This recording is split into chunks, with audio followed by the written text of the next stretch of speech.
Peggy 18.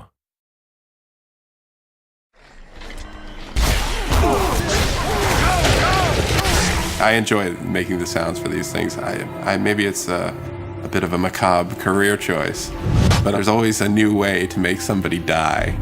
That sounds horrible, but it's true.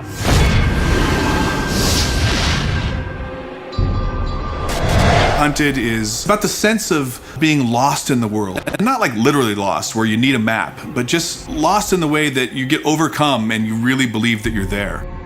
The goal for me is to try and get the player to be excited about what's around the corner. You know, what's happening next? What can I find? What's gonna make the hairs on the back of my neck tingle? You know, we talk about that a lot with the music. The vibe of the score is powerful. I mean, if you look at the main characters of the game, even the female, she's pretty, you know, with it, pretty brutish looking, very strong, powerful. So I wanted to convey that in the music. So there's a lot of choir, a lot of brass, and a lot of percussion. And as far as modern elements go, I've created a decent amount of sounds for the score to help convey an uneasiness in the world and in the levels that they traverse through in the game. I'm never gonna say no to that. I mean, there's a lot of weaponry, a lot of spell casting, and a lot of hyper crazy kind of sound, but in general, the overall approach is very ambient and kind of creepy, maybe a little bit horror in places. I mean, I'm a big fan of bowing anything, like a cello bow, whether it be a metal tin, a gate, you know, a pot from the kitchen, and you pitch them real low down and you put some reverb and delay on it, and it creates a decent tension for the game.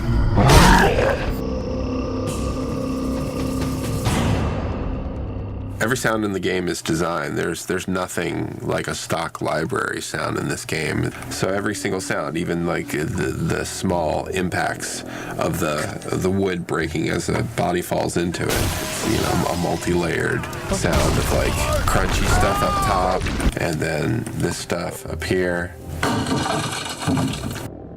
These things make really great whooshes for like the arrows, you know, as they pass by your head. That's how you make them. Cutting it close there. Ooh, a good death rattle. Take chocolate syrup and tomato paste and corn syrup and I'll mix it all together and just like stick a mic in there and just, you know, make some really cool beefy sounds. And then when that stuff like splatters and you hear it after you kill, it's really satisfying. You want to imagine the blood splattering on the ground. If you're into that sort of thing. I don't think about that. I never think about that.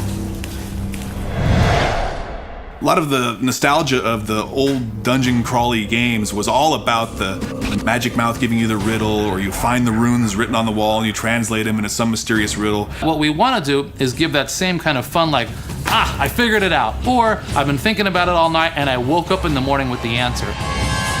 We wanted the puzzles of our game to blend into the mythology and blend into the environments and be true to where they are. You know, you may break through a wall and find out there's a huge other area behind it that you didn't know existed, and those are all over our world.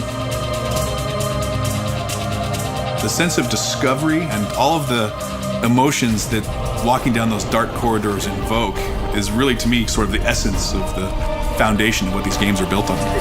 Because your responsibility is to give people what they're looking for, but once you've done that, then you got to give them some things they didn't expect.